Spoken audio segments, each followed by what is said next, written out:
A graça e a paz do nosso Senhor e Salvador Jesus Cristo seja com você que ora nos ouve. Leitura bíblica em Tiago capítulo 1, versos 2 e 3. Diz assim a palavra do Senhor: Meus irmãos, tende por motivo de toda alegria o passar por várias provações, sabendo que a provação da vossa fé, uma vez confirmada, produz perseverança. Meu amado amigo, minha irmã, esse é um apelo estranho por parte de Tiago. Sentir-se feliz ao passar por todo tipo de aflição é uma coisa que nós definitivamente não estamos acostumados, sequer pensar nessa possibilidade.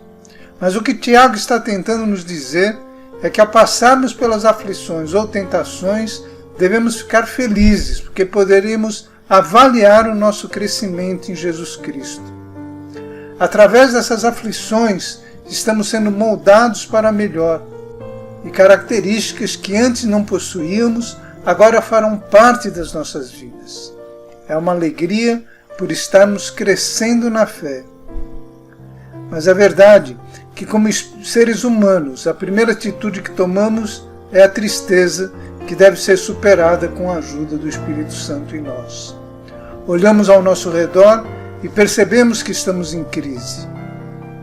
Por definição, crise é uma fase difícil, grave, na evolução das coisas, dos fatos, das ideias, um momento perigoso ou decisivo, um ponto de transição entre um período de prosperidade e outro de depressão.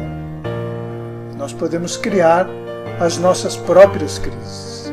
Temos uma tendência para alterar a maneira que Deus nos ensinou a viver. Nós mesmos acabamos tornando a vida complicada. Nós competimos, invejamos, desleixamos, não olhamos para onde deveríamos olhar e assim por diante. De repente, nossos olhos se abrem e percebemos que estamos numa situação que poderia ter sido evitada. A palavra de Deus nos diz em Salmos, capítulo 14, verso 3, Todos se extraviaram e juntamente se corromperam. Não há quem faça o bem, não há nenhum sequer. Nos afastamos de Deus por nossas próprias atitudes. E não gostamos quando somos confrontados pela crise. A primeira sensação que temos é a de derrota completa, de desilusão, de frustração, pois as coisas não saíram como nós esperávamos. Pensamos até que trata-se de um castigo divino, que Deus irá nos abandonar porque nós não o ouvimos ou porque não seguimos as suas orientações nos dadas na Bíblia. Na verdade, não se trata de um castigo, de uma permissão divina. O que eu quero dizer com isso? Que se nós decidimos seguir por um caminho errado, Deus não poderá nos impedir, pois isso é uma escolha pessoal de cada um. Por exemplo, João é pai de Antônio e ele percebe que seu filho está dando um passo errado em sua vida. Então ele aconselha para não seguir por aquele caminho. Mas o filho não o escuta e continua a fazer o que desejou em seu íntimo. O que o pai pode fazer? Matá-lo? Trancafiá-lo como um animal? Não, mas dar conselhos. Mas foi isso que ele fez, esperando obter resultados. Por fim, após várias tentativas, em vão, entregou-se à oração. De repente, o filho se encontra numa situação muito pior, pois cometeu algo muito mais grave. Ele não pode culpar seu pai pela situação em que se encontra, e sim a ele mesmo. Ele percebe que deveria ter dado ouvidos aos conselhos de seu pai. A sua sensação é de ruína, porque o seu orgulho ou o seu ego está ferido. Ele se sente sozinho e não percebe que seu pai ainda está pronto a ajudá-lo. Então ele tem dois caminhos a seguir. Primeiro, entrar em outra crise, tentando resolver o seu problema sozinho e ir se afundando cada vez mais por acreditar que o pai irá matá-lo por não ter dado ouvidos quando deveria ter dado. Ou, segundo, parar e pedir desculpas ao Pai, reconhecendo o seu erro, aceitando o seu perdão e as suas orientações. Não devemos confundir castigo ou disciplina divina com os frutos dos nossos próprios erros. Muitas pessoas erram e depois vão se consertando com orientação divina, e outras pessoas não. Se uma pessoa é muito orgulhosa, será mais fácil para ela dizer que não recebe apoio de ninguém e que Deus a abandonou, e que Deus só a castiga o tempo todo, e que nunca permite que nada dê certo em sua vida, e por aí vai. Mas Deus está sempre pronto a perdoar e aceitar-nos em seus braços. O desejo de Deus é dar-nos vida e não morte. Em Jó capítulo 13, verso 15, lemos: Eis que me matará, já não tenho esperança, contudo defenderei o meu procedimento. É a insistência em permanecer num objetivo claro e definitivo para cada vida. Mas erroneamente nós concluímos que Deus nunca permitirá uma crise em nossas vidas. Na maioria dos casos, uma crise é produzida pela má condução que damos a ela. Mas há casos em que sofremos não por nossa culpa, mas por culpa dos outros. Retornando ao exemplo, no caso de João e de Antônio, vimos a crise do filho, mas e a crise do pai ao ver seu filho se perdendo? Ele aconselhou, amou, procurou seu filho com todo o ardor de seu íntimo, sem contudo ser ouvido ou sequer percebido. Ele também entrou numa crise. E o que poderia ser feito? Matar o filho? Culpar a si mesmo achando que não soube escolher as palavras adequadas? Culpar a Deus pela desgraça da família? Ele teria que entender que seu caso não era o único dessa vida e que muitas outras famílias estão passando pela mesma situação. Mas ele teria que adotar uma postura diferente, uma atitude de fé, pois onde ele não poderia estar, Deus poderia. Lemos em Abacuque, capítulo 3, versos 17 e 18.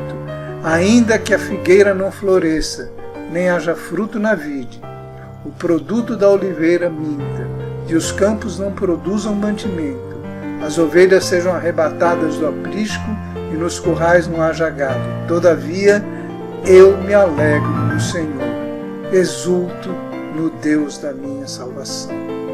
O profeta nos mostra como devemos nos postar diante de atitudes de crise, seja ela qual for. Nós não podemos abandonar a certeza que Deus continua ao nosso lado. E esse Deus que continua ao nosso lado é o mesmo Deus que assegura a nossa salvação. Mas as crises revelam o nosso verdadeiro caráter. Isso mesmo. Nós seremos cada vez mais orgulhosos, trazendo com essa atitude insegurança, depressão, medo, violência, ciúme, inveja, competição, entre outros. Ou cederemos, reconhecendo que não podemos viver em um mundo de sonhos errados, criados por nós mesmos. Entenderemos que somos limitados e que não precisamos ser fortalecidos, orientados ou dirigidos pela maneira divina de viver, que é verdadeira e que jamais deveria ser questionada. As crises revelarão e revelam se confiamos em Deus ou em nós mesmos, se nós estamos dispostos a crescer na fé ou nos afastamos dela seguindo o orgulho do nosso íntimo. Se nós estamos dispostos a oferecer nossas vidas a Deus e sermos aperfeiçoados por Ele, as crises nos mostrarão se estamos dispostos a ser servos de Deus ou servos de nós mesmos. No livro de Salmos, capítulo 46, verso 1, lemos: Deus é o nosso refúgio e fortaleza, socorro bem presente nas tribulações. Meus amados, é muito importante cultivarmos uma profunda aproximação de Deus. Eu já falei que às vezes não somos culpados pelas crises que estamos passando. Muitas vezes somos objetos de inveja. Por exemplo, você agiu como Deus ensina e foi abençoado até com coisas materiais. Uma pessoa o vê desfrutando da bênção dada por Deus e gostaria de estar em seu lugar. Aí nasce a inveja, o mal, os planos de destruição, trabalhos de feitiçaria contra a sua vida, inimizades e o que fazer. Você não pode fazer nada, a não ser continuar com um sério propósito de andar em intimidade com Deus, crescendo e confiando nele para proteger a sua vida. No livro de Salmos, capítulo 11, verso 2, lemos: Pois eis que os ímpios armam o arco, dispõem a sua flecha na corda, para as ocultas dispararem contra os retos de coração. E no verso 3 diz: Ora destruídos os fundamentos, o que poderá fazer o justo? Ora destruídos a lei que rege a nossa vida, o que pode fazer o justo? O que pode fazer você? Quando nós lemos Daniel, capítulo 6, versos 1 e 24, o episódio onde Daniel é entregue à cova dos leões, Daniel, o profeta que alcançou uma posição de proeminência na Babilônia, foi motivo de inveja e de um plano para que sua vida fosse tirada. Após uma trama bem idealizada para matá-lo, ele foi lançado à cova dos leões. Ele buscou a presença do Deus eterno, que enviou seu anjo àquela cova, livrando-o de ser estraçalhado e comido pelos leões. Tudo isso aconteceu porque ele estava em jejum e oração diante de Deus em favor de seu povo, a fim de que a sua nação fosse restaurada, pois se encontrava cativa ou prisioneira pelos babilônios. Por que ele passou por essa crise? A resposta seria, primeiro, a apatia de povo de Israel em buscar a face de Deus. Segundo, a inveja dos nacionalistas babilônios que não admitiam um judeu tendo um cargo tão alto em sua nação. Sua postura e o milagre recebido de Deus foi importante para que os judeus gozassem um pouco de paz em território babilônico e um caminho de retorno à sua pátria fosse construído. Em meio à crise, paciente, fervoroso e confiante no Senhor, Daniel demonstrou seu forte caráter de um homem que ama a Deus e seus planos. Onde você se encontra hoje? Numa cova que você cavou para si mesmo ou numa outra que cavaram para você? Todos nós estamos aqui, estamos enfrentando os mesmos problemas, mas tomando uma decisão. Nós queremos confiar em Deus, aprender de Deus e crescer em Deus. Por que você não se junta a nós? Quanto maior o número de pessoas dentro de um propósito, mais forte eles serão. Não desperdice a oportunidade de hoje colocar-se em oração diante de Deus, pedindo para que Ele lhe dê a direção para que você supere a sua crise.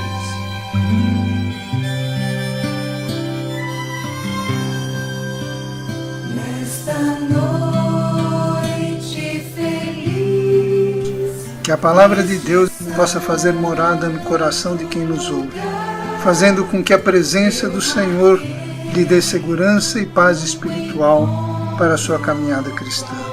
Oramos no nome do nosso Senhor e Salvador Jesus Cristo. Amém. Meu amado irmão e amigo, quero agradecer a sua presença e avisar que todos os sábados estaremos postando uma nova mensagem nesse canal. Na descrição desse vídeo você encontrará um link de acesso ao nosso periódico Pilares de Sabedoria. Esperamos que esse material possa contribuir para o seu crescimento espiritual. Que Deus abençoe a todos e mais uma vez, obrigado pela presença nesse encontro.